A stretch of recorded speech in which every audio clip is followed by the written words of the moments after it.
اعوذ باللہ من الشیطان الرجیم بسم اللہ الرحمن الرحیم والفجر ولیال عشر والشفع والوتر۔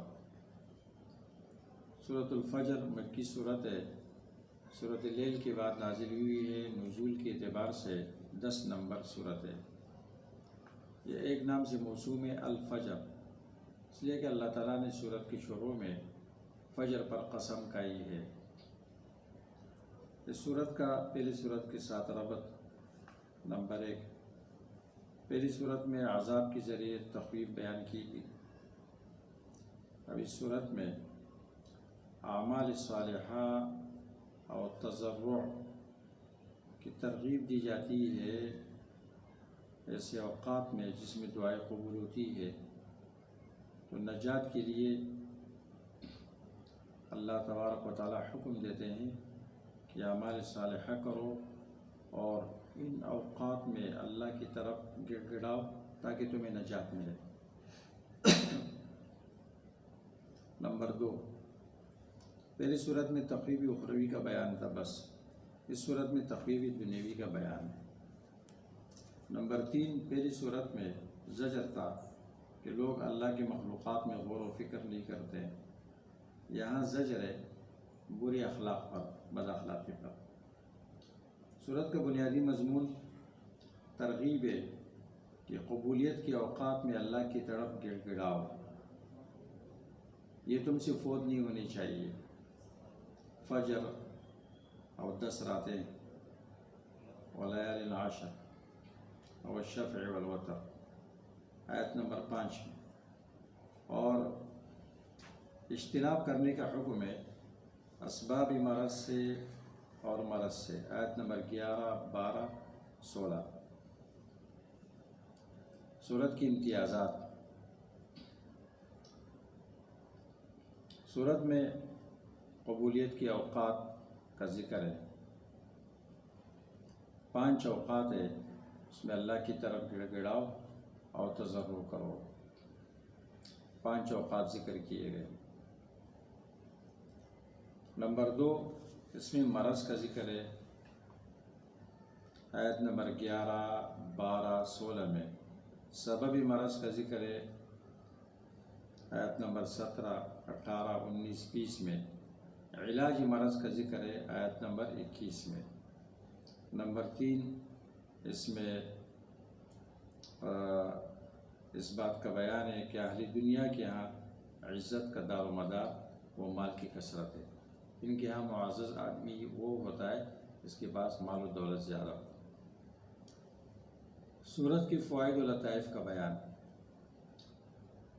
سورت کا بنیادی محور ان ربک لبالمرصاد، بے شک تیرا رب گات میں ہے۔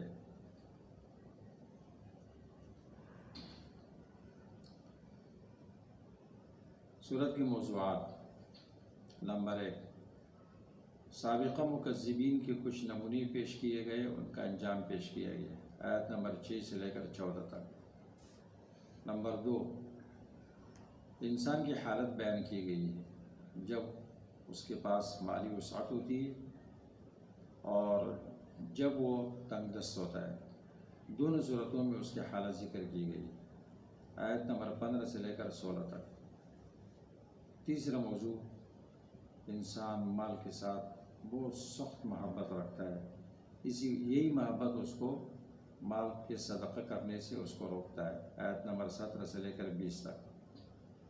چوتھا موضوع، قیامت کے مناظر میں سے ایک خطرناک خوفناک منظر پیش کیا گیا ہے کہ گناہگار و کافر اس دن بہت نادم ہو جائیں، 21 سے لے کر 24 تک۔ کافروں کے بدلے کا بیان ہے، 5 موضوع، ایمان والوں کے بدلے کا بیان ہے، کافروں کے بدلے کا بیان، 25 سے لے کر 30 تک۔ آیت نمبر 13 اور 14 میں اس بات کا بیان ہے کہ بندی کے لیے قطعاً یہ بات مناسب نہیں ہے کہ وہ اللہ کے حلم سے دھوکہ کھائے، کبھی اللہ تعالیٰ حالت امن میں بھی اس کو پکڑ لیتے ہیں، ان ربک لبالمرصاد۔ 15 آیت سے لے کر 16 تک اس سے یہ بات معلوم ہوتی ہے کہ اللہ کی رضا کا حقیقی معیار اور بندے کی عزت کا معیار اللہ کے ہاں کیا ہے؟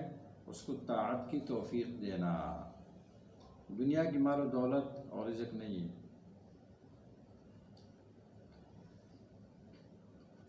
قیامت کے دن میں کوتاہی کرنے والے افسوس کریں گے، یا لیتنی قدمت لحیاتی، کاش میں اپنی زندگی کے لیے کچھ آگے بیچتا۔ حیاتی اس لیے کہ حقیقی حیات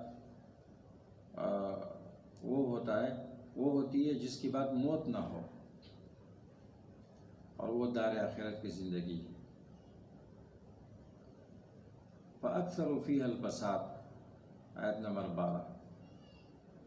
اللہ تبارک و تعالیٰ کتنا حلیم ہے، سبحان اللہ۔ ظالمین و مفسدین کو فوری طور پر سزا نہیں دیتے بلکہ مہلت دیتے ہیں۔ جب وہ بہت زیادہ فساد کرتے ہیں، باز نہیں آتے ہیں، تب اللہ تعالیٰ نے ان کو پھر ہلاک کیا، ان کو سزا دی۔ کلا بل لا تکرمون الیتیم، 17 نمبر ہے۔ یتیم کو صرف کھانا کھلانا نہیں ہے، اس کا اکرام بھی کرنا ہے، اس کی عزت کرنی ہے۔ یا اللہ نے یہ نہیں فرمایا کہ یتیم کو کھانا نہیں کھلاتے، کہا تم یتیم کی عزت نہیں کرتے ہو۔ ان ربک لبالمرصاد، یہ بہت عظیم آیت ہے، انسان کے دل سے سرکشوں کی ہیبت کو نکال دیتا ہے، کیونکہ اس آیت سے یہ یقین پیدا ہو جاتا ہے کہ ان کو اللہ عذاب دیں گے، یہ ہلاک ہونے والے۔